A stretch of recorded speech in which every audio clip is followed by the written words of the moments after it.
Hey guys, and welcome back to the Unfiltered Gamer card game review. Today's game tip-up is called Iliad, Heroes of Troy by Escape Velocity Games. This is a 2, 3, or 4-player game, and each one of them is a different variant.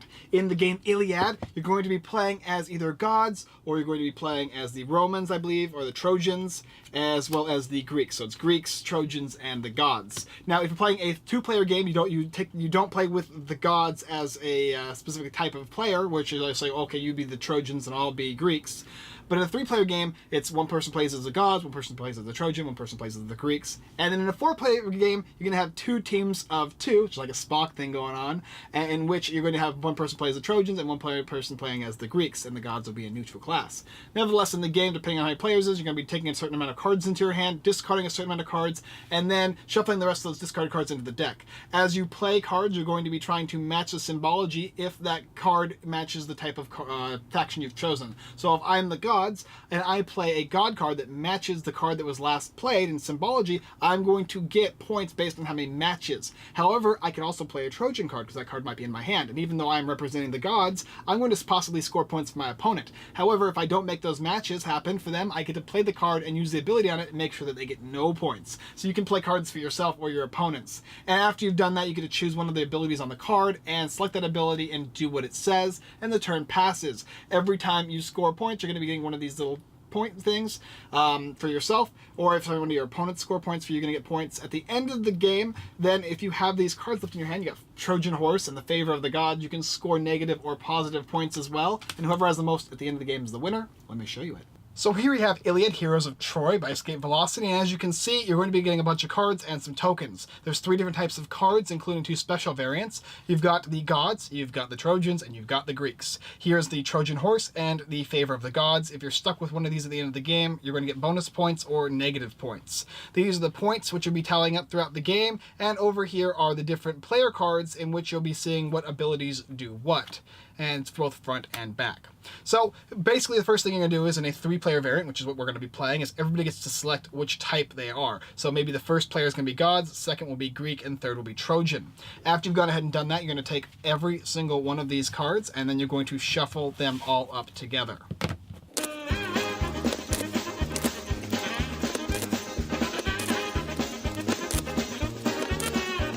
After you've shuffled them all together, then you're going to deal out cards equal to the variant, and in this one it's 10 for each player. Every player has now been dealt 10 cards. So the first thing you're going to do in the game is select of the 10, 2 cards to discard. Now this is the god player, so he's going to want to keep as many god cards as he can, and as you can see he has a good plethora of them. So maybe he'll go ahead and get rid of one of these Greek cards and then get rid of one of these Trojan cards. And then we'll continue. So the Trojan person is now going to get rid of a god card because he doesn't want that, and maybe let's see, so this is the Greek player, so he wants to get rid of the Trojans. And now finally it's the Trojan player, and he'll get rid of a god and he'll get rid of a Greek, and he's got the Trojan Horse and the favor of the gods. Okay, after you've gone ahead and got rid of the cards, you're going to actually take these cards and shuffle them up into making its own unique deck pile. After you've gone ahead and shuffled this deck up to a little bit, you're going to go ahead and put it right here and flip it over.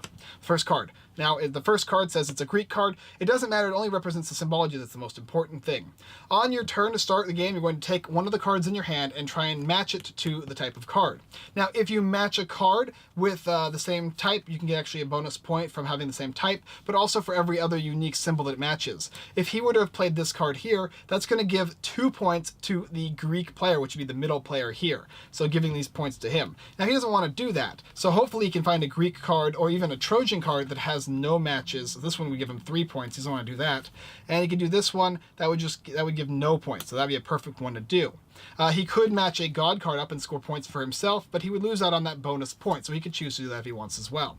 Once you've played a card and given out the amount of points based on the matches to the current person who is in control of that faction, so the Trojans would be over here, he would gain no points because there's no matches, then the current player who played the card will get to choose one of these abilities here. And as you can see, there's Sneaky, there's the Charismatic charismatic, and then there's the pious. Maybe he would choose to do sneaky, which is to steal 1 point from an opponent, but nobody has that. There is the charismatic, which is look at another player's hand and steal a card of your choice. That player then draws a card. So the god player likes that idea. He's going to take a card from this player's hand, and there's a god card right there, and put it into his own hand. And that next player is going to go ahead and draw a card for the card he lost. And his turn is over, and now we go ahead and go on to the Greek player's turn. The Greek player is going to try and score points for himself, perhaps. Let's see what he can do. He could play this one right here, which is fine. He is the Greek player, so he's going to get 2 points because he scored 2 matches. You got that symbol there and that one right there. And then he's going to go ahead and select an ability as well. Maybe he'll go ahead and choose the king. Let's him draw a card and then play another card. So he'll go ahead and draw a card, and if he can play a card that matches, there you go. That's 1, 2, and 3 more symbols, giving him 5 points, and then he's done. Normally you get to use ability, but because you played the king ability, you don't get to actually use a secondary ability after that. But he got some points in the matter. The next player is going to go ahead, and he's going to look through his hand, and he's going to try and match maybe a Trojan card if he wants, or let's see, what else can he do? Well, he's got this Trojan horse. At the end of the game, if he has this, he's going to lose 2 points, whereas the favor of the gods, he gains 2 points. So we might want to find a way to get rid of this card. And let's see what he can do here. Maybe this card here he could play. He would get only 1 point there. No points there. So the Trojan player is not looking very happy here. He's not going to be matching a lot of points here. So maybe he'll try and get rid of a card that would give somebody else points. So we have this one over here. This is a Greek one. That would give him points. He doesn't have any god cards in hand. Ooh, this player is not looking too happy here. That's going to score 2 points. I guess he'll have to play this one right here. That one will do it. He's going to not gain any points himself because there's no matches, but he can select one of these things here. He can select your ally draws 2 cards and then puts 2 cards on the bottom of the draw pile. You or an ally. So I think that's what he's going to do. He's going to use the tough. So he'll take 2 cards. Draws 2 cards and then puts 2 cards in the bottom of the draw pile. So he doesn't want this Trojan card. He doesn't want this one either. Or maybe, actually, he'll keep this one. He wants to get rid of the Trojan horse.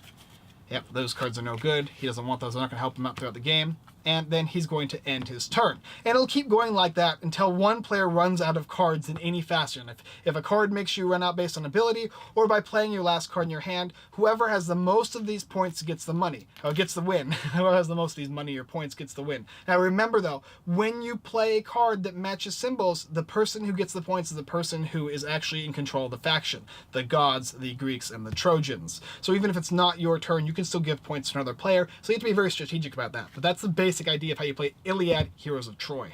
And that's a basic aspect of how you play Iliad Heroes of Troy. There's not a lot of things to talk about other than there's different abilities that I didn't really go through. There's the king, look at 2 random cards from the opponent's hand, choose one to steal or play.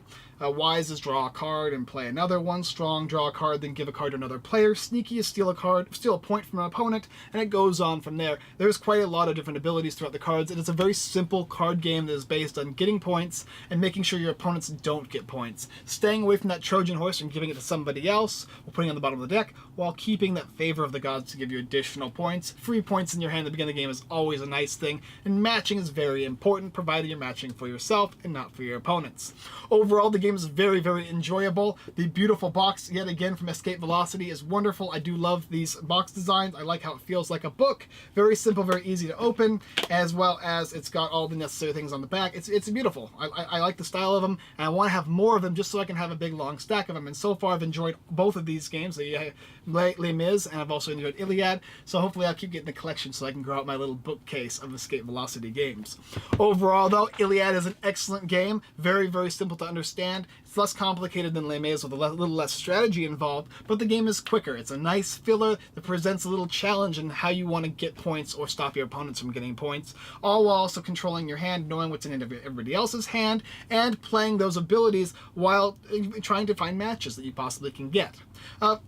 Overall, love it. Works well, functions well. The only thing I can say about the game that kind of irritated me, which is just a personal thing I think, is because when you choose the different factions like God and Trojans, you don't have any way of representing that fact, except for the fact that Grant is the Trojans, I am the gods. Remember that throughout the game. I think it would have been cool to add a couple little chits or whatever that represented the different types of factions so you could remember. But really, that's only in the 3-player variant game. In the 2-player and in the 4-player, it's just playing, basically a 1-on-1 or a 2v2. So that's obvious who you are and who your opponents are.